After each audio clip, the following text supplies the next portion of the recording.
I'm Judith Maria and welcome to SG Global News. From the Holy Father's hope that Hamas will accept Trump's peace plan to the new amendment passed by Slovakian parliament restricting same-sex couples, we have many stories to cover.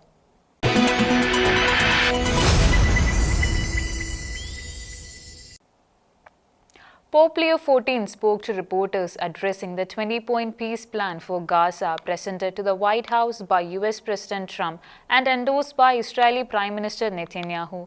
The Pope remarked that he hoped Hamas accepted. So far, it seems like a realistic proposal. He emphasized the urgent need for a ceasefire and the release of hostages, noting there are very interesting elements, and reiterated his hope that Hamas would agree to the plan within the designated time frame.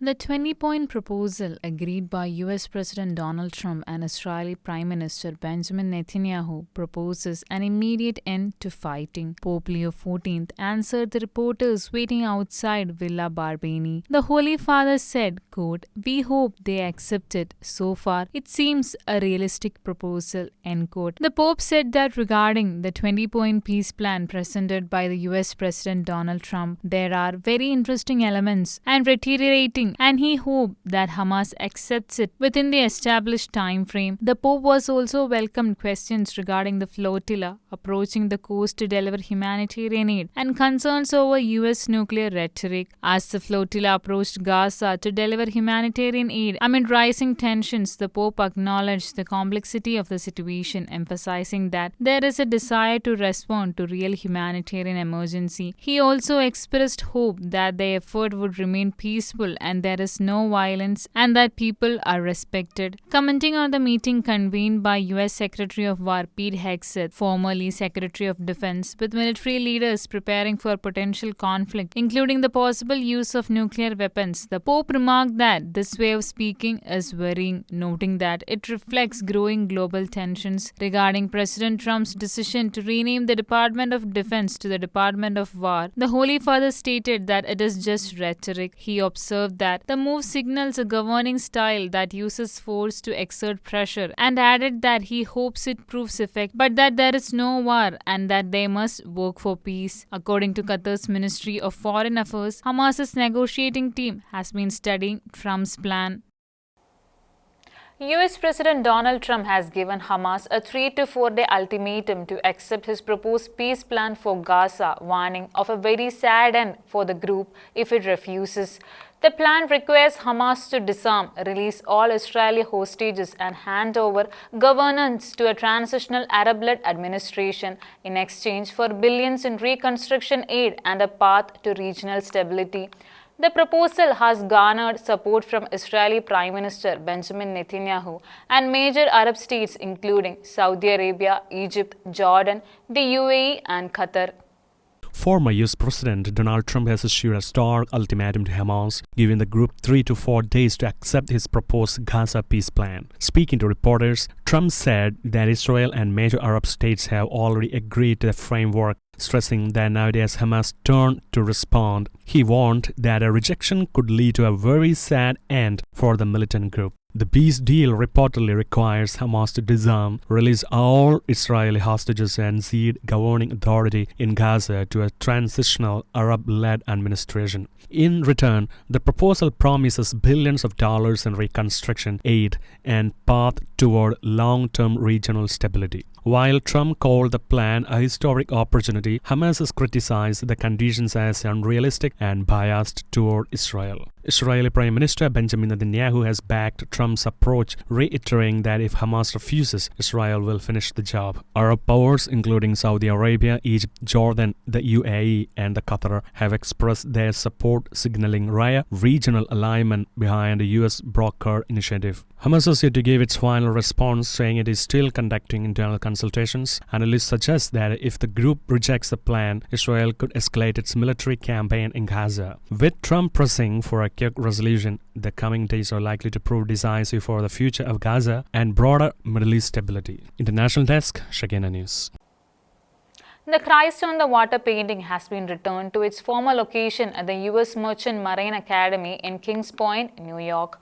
In a statement released on Monday, the U.S. Department of Transportation announced the restoration of the artwork to its original location in Wiley Hall. The painting had been removed to a flood-prone basement in 2023 under the Biden administration. Christ on the Water painting has been restored to a place of prominence at the U.S. Merchant Marine Academy in Kings Point, New York. The U.S. Department of Transportation announced on Monday that the painting, which hung at Wiley Hall at the U.S. Merchant Marine Academy for nearly 80 years before being relocated to a flood-prone basement in 2023 by the Biden administration, has been restored to its former location. U.S. Secretary of Transportation Sean Duffy shared that burying this historic painting in a basement wasn't just a mistake. It was an insult to the faith and legacy of service that built this academy and our nation. By restoring the painting to its rightful place, we are sending a clear message to our midshipmen that their Christian faith is a virtue to be proud of, not something to be censored. The painting, often referred to as Jesus and the Lifeboat, was created in 1944 by a marine artist, L.T. Underwood, USMS, at the U.S. Merchant Marine Cadet Basic School in San Mateo, California. It portrays merchant seamen in a lifeboat after their ship has been torpedoed, with Jesus guiding them through the turbulent seas. When the San Mateo campus closed in 1947, the painting was relocated to Kings Point. USMMA Acting Superintendent Tony Serrallo described that the painting depicts Jesus Christ guiding sailors through stormy seas as a piece of the Academy's cultural and historical legacy that honors the past and the resilience of those who came before them. During Vice Admiral Joanna Noonan's tenure as a head of the institution, the painting was relocated from Wiley Hall following pressure from Mikey Weinstein of the Military Religious Freedom Foundation, an organization that promotes a strict separation of church and state. On Monday, Weinstein released a strongly worded statement criticizing the development, claiming it represents an example of Christian nationalism. He further added that Duffy is making sure to brand the academy as conquered Christian nationalist territory. On September 29th, U.S. President Donald Trump issued an official White House statement in honor of the Feast of the Archangels. In his message, he acknowledged the day's importance to the millions of Christians both in the United States and around the world. The president also included the traditional Catholic prayer to Saint Michael. On September 29th, U.S. President Donald Trump marked the Feast of Archangels, commonly known as Michaelmas, with an official statement from the White House recognizing the significance of the day for millions of Christians across the nation and around the world. The president also shared the traditional Catholic prayer to Saint Michael, a revered invocation for protection and strength. The statement began underscoring the importance of Archangel in Christian tradition. The message briefly recounted the biblical origins of Saint Michael's role. The statement further highlighted that for over 2 millennia, Christians have turned to Saint Michael for protection, courage, and guidance, particularly during the times of conflict, distress, and uncertainty. Finally, President Trump recited the well-known Saint Michael prayer, a devotion memorized and regularly prayed by countless Catholics. His statement coincided with the end of a Saint Michael novena organized by Catholic Board, focused on the spiritual renewal of America. In 1886, Pope Leo XIII, then the head of the Roman Catholic Church, composed the now famous prayer to Saint Michael in response to the growing concerns about the future of Western civilization. Nearly 140 years later, the prayer continues to be a source of strength for believers recited in churches and homes around the world. The prayer reads, Saint Michael, the Archangel, defend us in battle. Be our defense against the wickedness and snares of the devil. May God rebuke him, we humbly pray, and do thou, O Prince of heavenly host, by the power of God, cast into the hell Satan and all the evil spirits who prowl about the world seeking the ruin of souls. Amen. After suffering severe damage in an arson attack 5 years ago, the restored Cathedral of St. Peter and St. Paul in Nantes, France, officially reopened on September 27th. Bishop Laurent Percereau of Nantes presided over the first Mass, expressing gratitude to all those involved in the cathedral's restoration and praising their efforts for bringing back authentic beauty.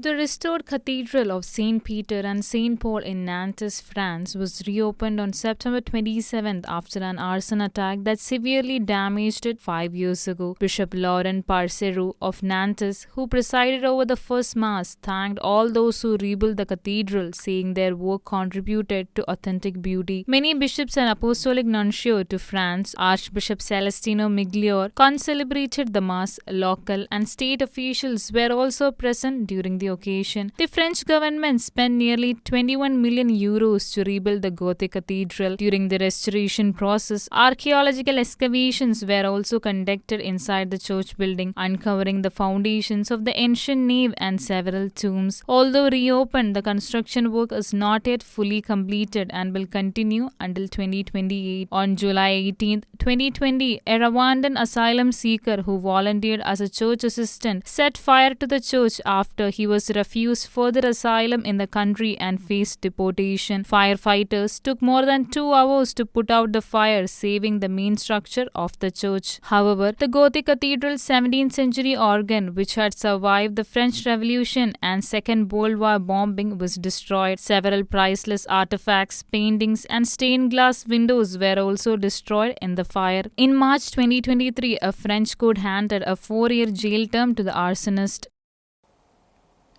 The United States entered a government shutdown at midnight after President Donald Trump and Congress failed to reach a funding deal. Approximately 750,000 federal workers now face furloughs or potential firings, with critical services disrupted nationwide. Democrats demanded healthcare subsidies, while Republicans rejected talks, leaving Americans caught in a political standoff that threatens prolonged economic and social fallout. The United States government shut down on Wednesday at midnight after President Donald Trump and Congress failed to approve a funding bill by fiscal deadline, AP News reported. The lapse left federal programs and services without budget authority, leaving roughly 750,000 federal employees facing furloughs or possible termination. It also prompted widespread concern about public disruption. Officials said closures of national parks, museums, and many administrative offices are possible. The Medicare, Medicaid, and the Pentagon continued operations under reduced staffing. Trump signaled that his administration might cut programs favored by Democrats as retaliation. Democrats linked negotiations to extending Affordable Care Act subsidies, citing rising health care costs. Republicans, holding a Senate majority, declined to discuss the matter within budget talks. House Speaker Mike Johnson told CNBC that Democrats wanted to fight Trump at the expense of federal stability. Trump,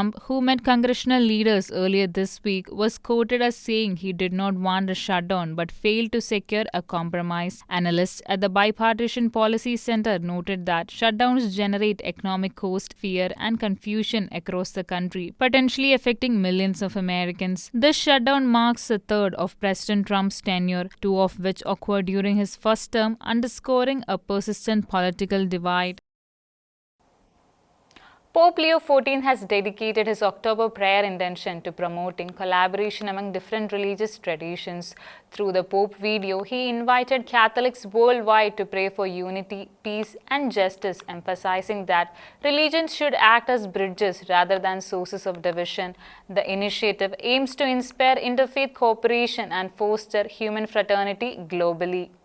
Pope Leo XIV announces prayer intention for October, asking the faithful to pray for collaboration among different religious traditions, Vatican News reported. The Holy Father emphasized that believers should work together to defend peace, justice, and human fraternity. In the Pope video, he invited Catholics worldwide to join in this intercession. He added that despite the world's beauty, it remains wounded by deep divisions, which can turn religions into causes of confusion confrontation. He urged that religions be lived as bridges rather than walls, guiding believers toward the common good and unity. The Pope prayed that faith communities recognize what unites them and learn to listen and collaborate rather than causing harm. He highlighted that concrete examples of peace and brotherhood in religious practices can inspire global cooperation beyond differences. The Pope video, launched in 2016, has garnered 247 million views across social networks. It has been translated into 23 languages and covered in 114 countries. It is coordinated between Andrea Sarubi with production support from Coronation Media and Vatican Media. This initiative, part of the Pope's worldwide prayer network, mobilizes Catholics to respond to international challenges through devotion and action. Vatican officials described it as a key tool in promoting dialogue and interfaith collaboration globally.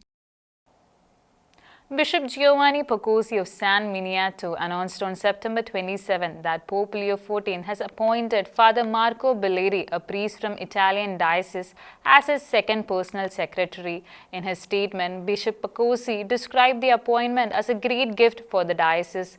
He also shared that the Pope had personally called him the previous week to request his consent for the release of Father Belleri for this new role. Pope Leo XIV has appointed Italian priest Father Marco Belleri to serve as his second private secretary. The Italian Diocese of San Miniato in Tuscany announced the appointment on September 27, 2025. In a statement, Bishop Giovanni Pacozzi recalled receiving a personal phone call from the Pope seeking his consent to release Father Belleri for the new mission. Bishop Pacozzi wrote that the appointment was a great gift for the diocese and was overjoyed at the thought that Father Belleri would now be at the heart of the Church of Christ. 41-year-old Father Belleri is a canon lawyer. He has significant experience in diocesan governance, liturgy, and pastoral care. He will now assist the Pope alongside the first secretary, Father Edgar Ivan Rimekuna Inga. Pope's personal secretaries provide vital assistance in coordinating papal schedules, correspondence, and pastoral initiatives. Father Marco Belleri was ordained to priesthood in 2016 for the Diocese of San Miniato. He has previously served at the Ecclesiastical Court of Tuscany and at the diocesan courts of San Miniato and Volterra. He was also Episcopal Master of Ceremonies and Secretary of the Presbyteral Council. In a bid to preserve country's societal structure, Slovakian parliament passed a significant constitutional amendment which restricts the rights of same-sex couples and tightens the rule on gender transitions. The amendment redefines sex strictly as male and female and also prohibits same-sex couples from adopting a child. The bill, which was introduced by Robert Fico, was passed when 90 legislators, including 12 members of the opposition bloc, voted in favor of the amendment. On Friday, the Slovakian parliament passed a significant constitutional amendment aimed at limiting the rights of same-sex couples and tightening rules on gender transition. The measure, which required a 3/5 majority in the 150-seat National Council, was adopted with 90 members voting in favor and 7 opposed. The amendment redefines sex strictly as man and woman in line with traditional interpretations. Other key provisions include sweeping restrictions on adoption, as same-sex couples are now barred from adopting children. The law also explicitly prohibits Slovak women from acting as surrogates, with limited exceptions. The bill was first introduced in January when Slovak Prime Minister Robert Fico described the amendment as a way of enshrining sovereignty in cultural and ethical matters. At the time, Fico promoted the changes as a defense against what he characterized as LGBT activism spreading like cancer. Notably, the amendment also overrides the European Union's definition of sex, further emphasizing Slovakia's move to assert its own cultural and legal framework. That's all for today. Until we meet again, God bless and thank you.